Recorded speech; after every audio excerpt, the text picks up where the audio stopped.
Hello everyone, my name is Johan. This is kind of my official pre-everything video, because I am a trans guy, but I do bind, although I'm not binding right now because my whole body hurts already and that's the last thing I need. Blessedly, I'm rather flat chested to begin with, so it shouldn't really, like today I was wearing a jacket all day, because luckily it was cold enough to do that already, even though it's barely even the end of August. So I have this going on. Not too bad. But when I'm wearing t-shirts, it's pretty obvious there's something there that shouldn't be there. But I'm out to most people in my life. I'm out to everybody who's really important to me, at least. That's a lie. I'm not out to half my family, but we're gonna leave that for now. So I'm out to all my coworkers, I'm out to all my friends, I'm out to my boyfriend, I'm out to my parents. My boyfriend, friends, and coworkers are all the nicest, most supportive, most wonderful people, and they accept me. My parents are working on it. It's a bit harder for them because I'm their only child, and they like to attribute everything that I do to me wanting to be different or going through a phase or something like that. So it's been hard for them. But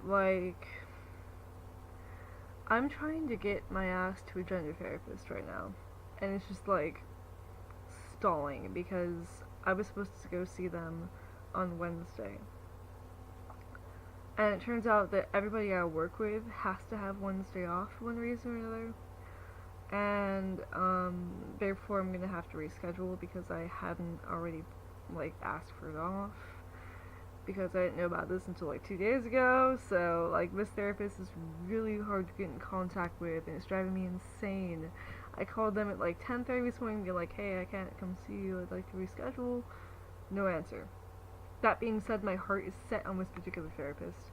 Even though it's going to be fucking expensive, it will be no matter what, because apparently none of them take my insurance. None of them take insurance in general. No gender therapists in my area apparently take insurance. And, this is my cat. Oh, he ran away. So, and my insurance doesn't cover transgender health, doesn't cover, hormone treatment, doesn't cover any sort of surgery to that extent. So I'm pretty upset about that, and at the same time, I feel like as long as I'm able to budget myself wisely, I should be able to afford the tea. It's just saving up for top surgery that's gonna take forever, because who the ever living fuck can save up $14,000? Well, that's my estimate, considering travel and everything like that. So I might have to start a fund for myself, one of those donation things. As much as I hate asking for money from people, in fact I hate asking for fucking anything, but I'm probably gonna have to, because there's no way in hell that an adult living on my own could ever afford that without some sort of supplementary income. So I'm not really looking forward to the expenditure aspect of it, but it'll be worth it in the end if I can be my true and honest self. Most people at work already call me he, which is wonderful. I would like to, the thing is that through a lot of my life, whenever I've looked at myself in the mirror, I haven't really recognized the person I've seen. And it never really hit me as to why that was until recently. When I started exploring with my gender, at first I was I'm genderqueer, guys! And everyone was cool! And then I was just binding and everything, and cutting my hair off, and I was just one of these days, man, I'm gonna start dressing feminine again. One of these days, and it just never happened, because I was holy shit, I'm a dude. I feel most comfortable in men's clothing. I feel most comfortable bound. I feel most comfortable being seen as a man. So that's how, through seeing a really awesome therapist, I finally came to terms with being transgender, like totally, still relatively non-binary, but still transgender, and it just like blew my fucking mind because I have friends who were trans. They have different stories than I do, so I always thought I couldn't be like them. And the signs have been there throughout my life. I was never a tomboy though. I was never lesbian identified, and all the other cliches that you hear about trans people, I wasn't. So it's hard for people to accept. Not everyone marches into their parents' room when they're 3 years old and says, I'm a boy. And the parents are like, holy shit, you're trans. If I had done that, I don't think I did, maybe I did, I blocked a lot of things out throughout my life. Even if I had, I don't think I would have been taken seriously. I remember when I was 12, my mom called me Mr. Frodo. I was really into Lord of the Rings. And I was like, oh, you mean Master Frodo? And then like 2 seconds later I was like, actually, could you call me Mr. Frodo again? I just remember like liking the way that felt. But the topic was quickly dropped. And then when I was like 13, it came out my mom was being bisexual, and she screamed at me for like hours, and I was like, okay, I'm done.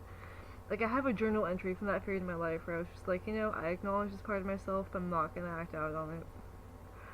And it was hard, you know, I've been depressed for most of my life since then, actually. And I started seeing therapists about depression initially, and the more I explored my identity, the more I'm like, well, fuck. Most of it comes from the fact that I'm not who I should be. So I have to go about fixing that. Like, I was going by Johnny ever since the beginning of college, and everyone's like, why do you want to be called Johnny? I'm like, I don't know, it's funny, lol, I have a guy's name. And I started seeing a therapist that I'd originally, at that point started going by Johan, which is a long story. And they was like, why do you want to be called Johan? That's a dude's name. I'm like, fuck, I'm a guy. Like, ever since a long time ago, I've always really been attracted to men's names for myself. And, all my protagonists, I'm a writer, like, all my protagonists have been male. Have always been guys for Halloween. Whenever I used to like celebrities when I was a kid, I would always be them. Like, I wouldn't just, like Darren Hayes from Savage Garden. I didn't just like him, you know, for a while there I was him, and then I was, Ricky Martin for a while, and basically I've always been a gay guy. I never really realized it, you know, so I don't have that traditional trans guy narrative that everyone cites for some reason. I didn't have, like, I don't know, you know, that's why it took me so long to figure it out, because I'd see trans people on TV, and I'm like, oh, they knew it from an early age, you know, and they're totally certain about it, and they'll go at any length to get this stuff done. Like, I never found myself trying to saw my boobs off when I was 13. Well, actually, I went through puberty at like 10. I didn't have time to think about that shit. I was too busy being like, oh my god, all this shit's happening at once. I was always really uncomfortable with the human body though. Always. Especially my own. I never wanted to talk about it. I never wanted to look at it. And honestly, my screen just blacked out. And honestly, I should have known for many years, and I just didn't, you know? So, yeah. That was really long. But anyway, I really have to start my journey soon, or I'm getting so impatient, and I know I shouldn't be. I know I should just trust the process, but I really wish this junior therapist would call me back, and I really wish I could make this fucking appointment and go to it and get on tape. Because my current therapist can't write 2 letters, and I wanted to keep seeing her until she had her baby, and she just had her baby, so I'm like, great, now I'm free to go explore other therapists who can get me the stuff I need. She helped me with the identity aspect, now I need the medical aspect. So, I'm looking forward to this tremendously, and at the same time, I'm really getting frustrated But we'll see what happens. Until next time, I'm Johan. That was really lame.